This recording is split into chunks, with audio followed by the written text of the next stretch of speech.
treading on eggshells. Suddenly, the door opened again. "I forgot my purse," she announced. "My checks, my money, Tom Selleck's phone number." Alice handed her the bag from behind the counter. "Here it is, Miss Blake. Thank you." Felicia looked around. "Where's Mel?" "He's recovering," Alice said. "You really hurt his feelings, you know." He was telling the truth. Felicia paused. She looked at the kitchen door. I realized something in the car." She walked toward the kitchen just as Mel came out, carrying a pot of soup. "Hi, Felicia," he said dully. "Mel," she said, staring at him intently. "Put the pot down." He set it on the counter. "Mel, have you ever had dark, wavy hair?" Mel reached into his pocket and pulled out the crumpled toupee. "It's in my pocket. Put it on," she commanded. "Okay, but don't laugh." Mel slapped the rug onto his head, slightly crooked. Felicia gasped. She reached out and touched his face. "It's uncanny, but I'm a woman who demands proof. There's only one way to be sure." The diner went silent. "Mel," she whispered, "you're going to have to kiss me." "Oh," Mel gulped. "If I have to." He leaned in. It wasn't the grabby, showy kiss he had given the bowler. It was tentative at first, then firm. He closed his eyes, channeling the Atlantic Ocean breeze, the taste of saltwater toffee, and the fearlessness of a young sailor. He pulled back. Felicia opened her eyes. They were shining. "It's you," she breathed. "My Mel." A cheer erupted from the few customers left. Vera clapped her hands. "It's a fairy tale. The beautiful princess kisses the frog." "Stow it, Dingy," Mel grinned, but there was no malice in it. "I'm sorry I embarrassed you," Felicia said, straightening his toupee. "How can I make it up to you?" "Dinner?" Mel asked. "Tonight? I'd love that." She left with a wave, promising to return at 8. Mel stood there, the toupee sliding down his forehead, but he looked 10 feet tall.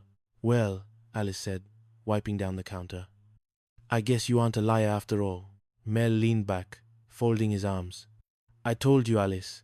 I kissed thousands of dames. Hundreds. Dozens." He paused.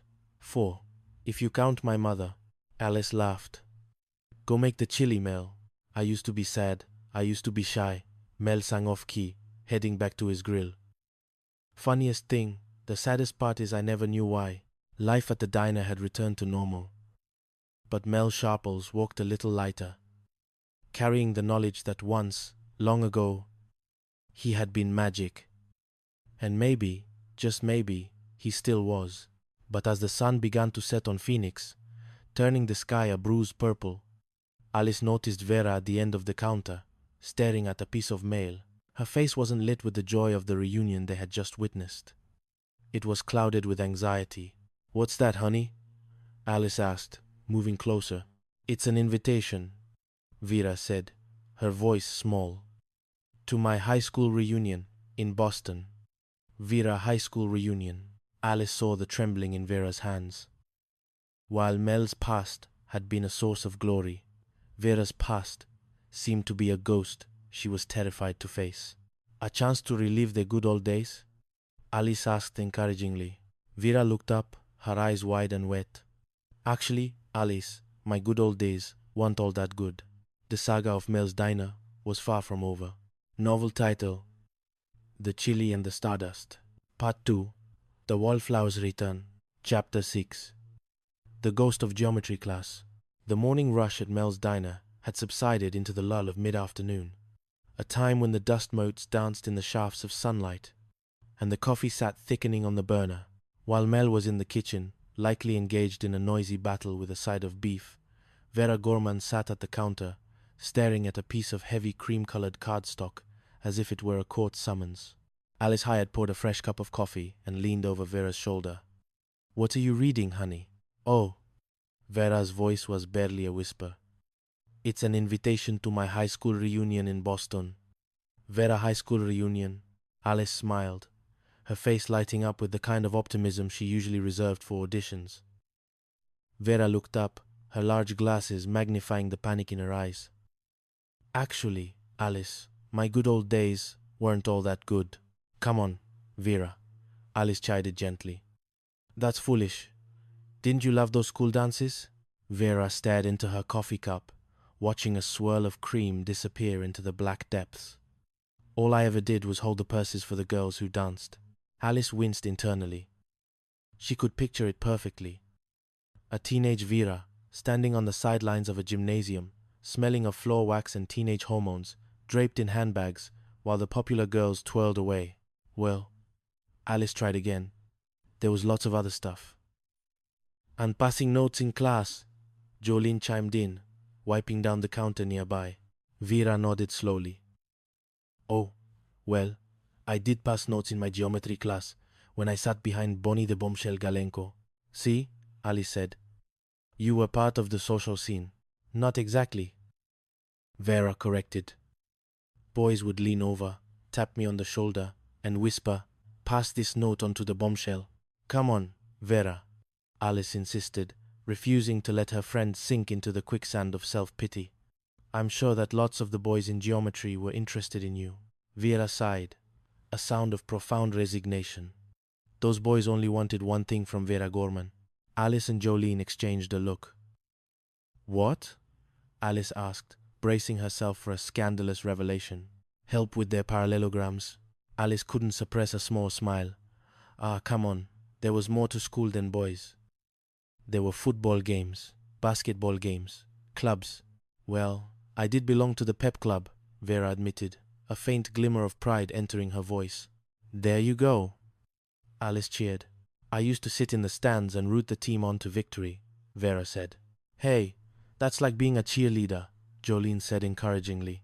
Oh, well, not exactly, Vera deflated again. I mean, cheerleaders got pom-poms. All I got was a single pom. A single pom? Alice asked. Every time I cheered, some of the streamers fell off, Vera explained, her hands mimicking the disintegration of her school spirit. At the end of my senior year, all that was left was a stick with a staple on the end. Before Alice could offer more sympathy, the kitchen door swung open, and Mel marched out, wiping his hands on his apron. He sensed the low morale immediately. It was a scent he was keen to, right alongside burnt toast. You'll pass the notes in class. Stow it, Mel grumbled, having caught the tail end of the conversation. What's the problem? Vera doesn't want to go to her reunion, Alice explained. I think she should go. She's got a week's vacation coming up. Yeah, shoe button, Mel said, using one of his infinite nicknames. I bet there are a lot of people from your class who would like to see you. Oh, come on. Nobody will even remember me, Vera said, shoving the invitation across the counter. Look at this. The alumni committee doesn't even know my name. Mel squinted at the fancy script. Miss Vera Mormon, he read. Gee, I thought you were a Presbyterian. It's a typographical error, Vera said miserably. Even if I do go, and I'm not saying I'm going, who would I talk to? I haven't seen anybody from my class in years. What about that dreamboat you went out with a couple of months ago? Alice asked. Steve Marsh. Nobody paid attention to him in high school? He was your class president. Vera paused. Yes, Steve Marsh. I bet he'll be there. Of course he will, Alice pressed. I know you want to see him again.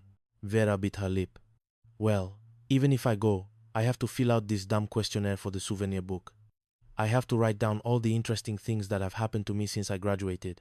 That shouldn't take long, Mel muttered under his breath. Alice ignored him. Let me see the questions. She picked up the form. Since graduation from Walton High, what has been your biggest challenge? Trying to get Mel to give me a raise? Vera answered instantly. No, honey, Alice laughed. It says biggest challenge, not impossible dreams. The two of you can stow it, Mel growled. Alice continued down the list. What special awards or citations have you received? Well, in 1972, I did get a ticket for jaywalking, Vera offered. Vera, we're talking about awards, Alice said. You hold the world's record for non-stop tap dancing. That's right, Vera, you're in the book of records.